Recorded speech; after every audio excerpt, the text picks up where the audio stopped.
Formula gaji pokok PNS disusun ulang. Segini besaran sekarang. Formula besaran gaji pokok PNS saat ini sedang disusun ulang pemerintah. Proses penyusunan formula gaji ini merujuk pada amanat Undang-Undang Nomor 5 Tahun 2014 tentang Aparatur Sipil Negara. Sayangnya, belum bisa diketahui pasti kapan formula perhitungan gaji PNS yang baru ini akan berlaku. Semuanya tergantung kondisi keuangan negara yang saat ini masih fokus penanganan pandemi COVID-19. Ngomongin formula gaji PNS ke depan, bukan berarti akan naik tahun depan. Arti ke depan itu bisa tahun-tahun ke depan tergantung keuangan negara, kata PLT Kepala Biro Hubungan Masyarakat Hukum dan Kerjasama Badan Kepegawaian Negara, Pariono, kepada detik.com. Berikut 3 hal penting soal formula gaji PNS. 1. Gaji pokok PNS sesuai nilai jabatan. Pariono mengatakan, formula gaji PNS yang sedang disusun akan ditentukan berdasarkan nilai jabatan seperti beban kerja, tanggung jawab, dan risiko pekerjaan. Kalau sekarang kan berdasarkan pangkat atau golongan ruang dan masa kerja, kata Pariono. 2. Tunjangan disederhanakan. Tunjangan PNS akan disederhanakan menjadi hanya tunjangan kinerja dan tunjangan kemahalan. Tunjangan lainnya seperti tunjangan keluarga hingga tunjangan jabatan akan dimasukkan ke dalam penghitungan gaji.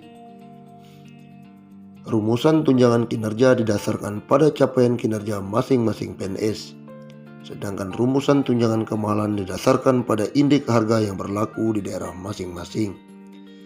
Tunjangan lainnya masuk dalam komponen gaji, jelas Pariono. 3. Gaji PNS bisa naik.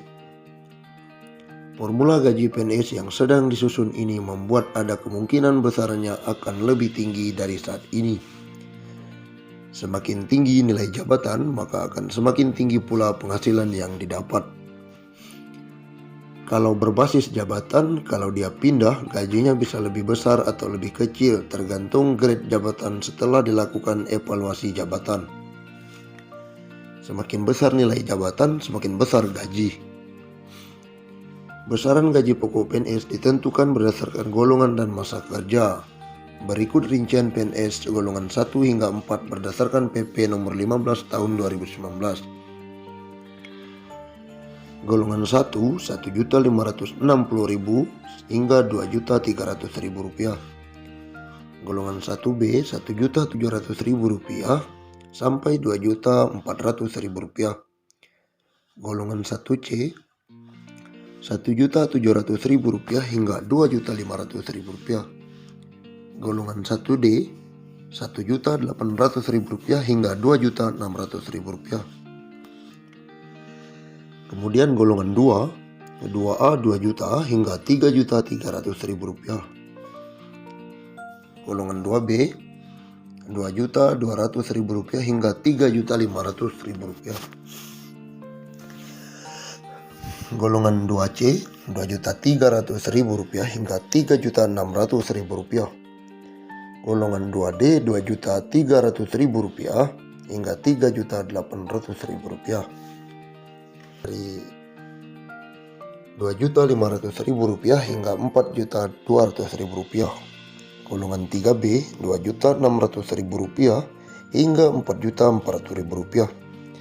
Golongan 3C, 2.800.000 rupiah hingga 4.600.000 rupiah. Golongan 3D, 2.900.000 rupiah hingga 4.700.000 rupiah. Golongan 4, 4A 3 juta hingga 5 juta. 4B 3.100.000 rupiah hingga 5.200.000 rupiah. 4C 3.300.000 rupiah hingga 5.400.000 rupiah. Golongan 4D 3.400.000 rupiah hingga 5.600.000 rupiah. golongan 4E Rp3.500.000 hingga 5. Ini daftar gaji saat ini. Semoga ke depan pemerintah mengucurkan dana APBN untuk kesejahteraan PNS dan pensiunan. Mau tahu besaran tukin dan tambahan penghasilan PNS 2021? Komitmen pemerintah untuk mensejahterakan aparatur sipil negara direalisasikan dengan menetapkan sejumlah kebijakan. Salah satunya dilakukan dengan pemberian tunjangan kinerja bagi PNS yang bekerja pada instansi pemerintah pusat dan pemberian tambahan penghasilan pegawai bagi yang bekerja pada instansi pemerintah daerah. Pemberian tunjangan kinerja dan TPP PNS didasarkan pada kelas jabatan atau job grade PNS. Kelas jabatan PNS dimaksud diperoleh dari hasil evaluasi jabatan untuk seluruh jabatan PNS yang ada. Dalam proses penyusunan evaluasi jabatan, instansi pemerintah sering dihadapkan pada kesulitan untuk melakukan penyusunan evaluasi jabatan. Bahkan ada yang membutuhkan waktu dengan biaya yang tinggi, kata Direktur.